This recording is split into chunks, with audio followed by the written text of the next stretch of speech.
What's up, guys? Your just initial thoughts of today's scrimmage, how everything went?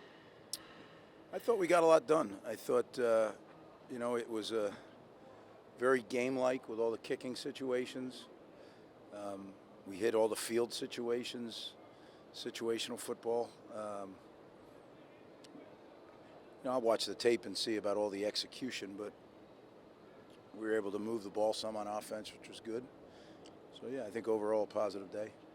Greg, we're less than 2 weeks away from the season opener. Where are you at in the quarterback decision? Are you close to naming a starter?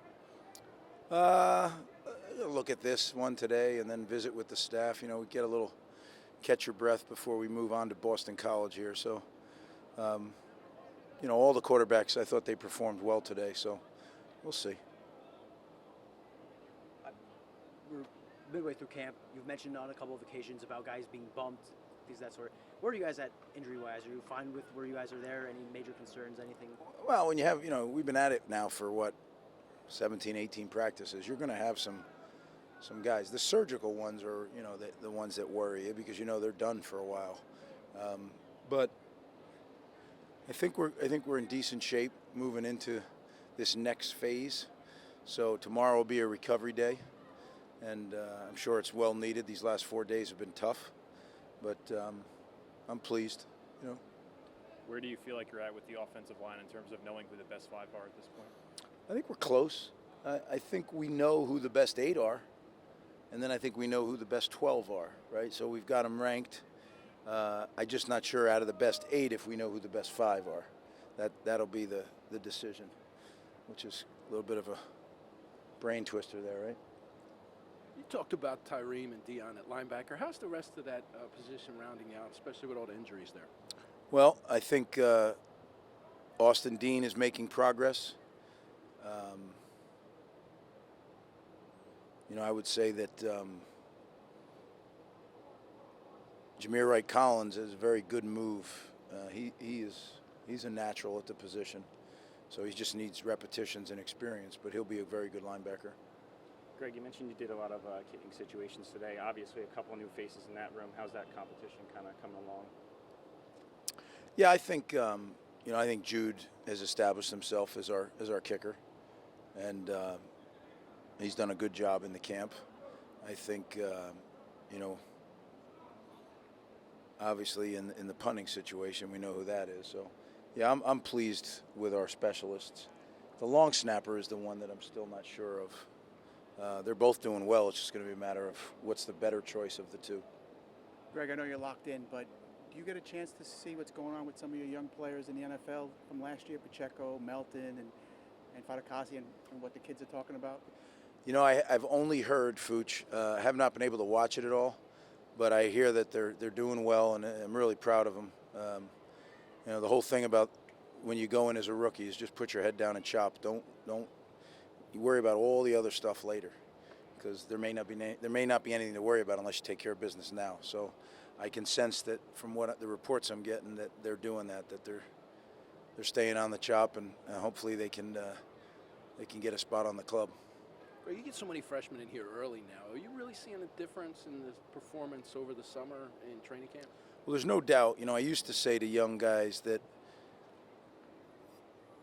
to come in the mid-year is an advantage, but it's really now a disadvantage not to come because more people are coming mid-year than are coming in June. So the table's kind of turned on that one. Again, I've told you guys, I'm not sure about the whole thing because senior spring is a time in your life when I think you can really enjoy your buddies and your time. But the reality is you're talking about future NFL players, and that's a 6-month head start on something. So it's really career advancement is the way that I look at it for them. So it's definitely worth it if they can. Some schools still won't allow you to. Greg, kind of piggybacking off that one guy that showed up in June was Samuel Brown. A lot of people want to know how he's progressing, and do you see a role for him this year? Samuel Brown has done it very well. He's got a chance to be a very good player. Where he fits into the mix of carries and play time, we haven't determined that yet, but he's got a bright future. This is Gavin's first go-around in training camp. Have you seen him kind of get more comfortable and develop as practices have come along? Just where have you seen his progress so far? Yeah, he's, you got to remember how young he is, right? Like, he showed up before training camp. So, like, it was funny. We were in a team meeting and we were all talking, and he's like, yeah, the guys were asking me, like, what's training camp like? And he's like, I don't know. I wasn't there. He came when school started. So this really was his first training camp. So much like the other freshmen, it was a learning experience, but he improved. How are you going to distribute the days? Is it still camp mode? Are you doing prep stuff? Is it more traditional? We will have a recovery day tomorrow, and then we will kind of break camp. What makes a camp day or a camp time is living together in a secluded place, right? We will move out Monday in the afternoon, and then they'll be moving into their homes that they're going to live in during the school year. So that's kind of the break.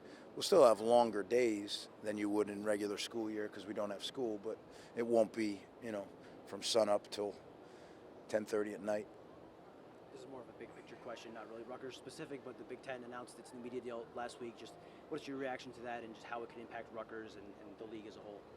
Look, the reality is it costs a lot of money to do what you do at this level, and when you have a TV deal that generates more income for the schools in the Big Ten Conference, it sure helps pay the bills. So anything that helps our conference, that's going to help Rutgers, and it's our job. And I keep saying this: it's our job to be first competitive in our conference, and then to move on to higher aspirations after that. Thank you, guys.